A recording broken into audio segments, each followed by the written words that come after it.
এই মেয়ে দাঁড়াও, এভাবে কই যাচ্ছ? তুমি জানো না ক্লাসে আইসক্রিম নিয়ে প্রবেশ করা নিষেধ। এদিকে দাও, আইসক্রিমটা আমাকে দিয়ে দাও। আরে না না ম্যাডাম, এটা আমার আইসক্রিম, এদিকে দেন। এই নাও তোমার আইসক্রিম, এবার নিয়ে খাও। এত করে বলার পরও কেন আইসক্রিম নিয়ে এসেছো ক্লাসে? এই নাও। ওরে বাবারে, ম্যাম আর কোনদিন আনবো না। যাও এখনই তাড়াতাড়ি ক্লাসে যাও। আরে তুমি এদিকে আসো। দাঁড়াও, তোমাকে চেক করতে হবে। আর তোমার হাতের মধ্যে এসব কি?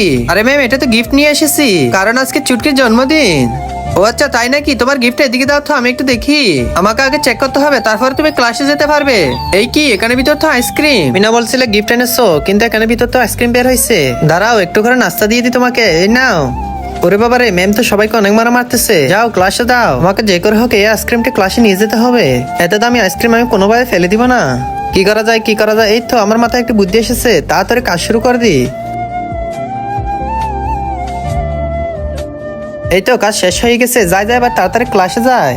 তার আগে বন্ধুরা, হিন্দুরা বল নাকি তারা শ্রেষ্ঠ। আজকে দেখবো কাবাগর এই ছবির জন্য কজন লাইক সাবস্ক্রাইব করে। যদি মুসলিম হয়ে লাইক সাবস্ক্রাইব না করো তাহলে হিন্দুরা জিতে যাবে। তাই তাড়াতাড়ি লাইক সাবস্ক্রাইব করো, কমেন্টে তোমার সুন্দর নামটি লিখে যাও, ইনশাআল্লাহ মুসলিমরা জিতে যাবে। আরে দাঁড়াও, এভাবে কই যাচ্ছ? তুমি কি জানো ক্লাসে আইসক্রিম নিয়ে প্রবেশ করা নিষেধ? দাঁড়াও, তোমাকে আগে চেক করতে হবে। না না ম্যাম, আমি কোন ধরনের আইসক্রিম আনিনি। এই কাপের মধ্যে কি? আরে ম্যাম, এগুলো হচ্ছে ম্যাঙ্গো লাসি। অনেক বেশি গরম পড়তেছে, এজন্য ম্যাঙ্গো লাসি এনেছি। ও আচ্ছা, তাই নাকি? তাহলে তো তুমি অনেক ভালো মেয়ে। যাও যাও, তাড়াতাড়ি ক্লাসে যাও। আচ্ছা ঠিক আছে ম্যাম। এই বান্ধবীরা দেখ দেখ, আরে লামিয়ে তুই এটা কিভাবে নিয়ে আসলি এখানে? আমাকে একটু দে। না না, এটা আমার আইসক্রিম, আমি খাবো।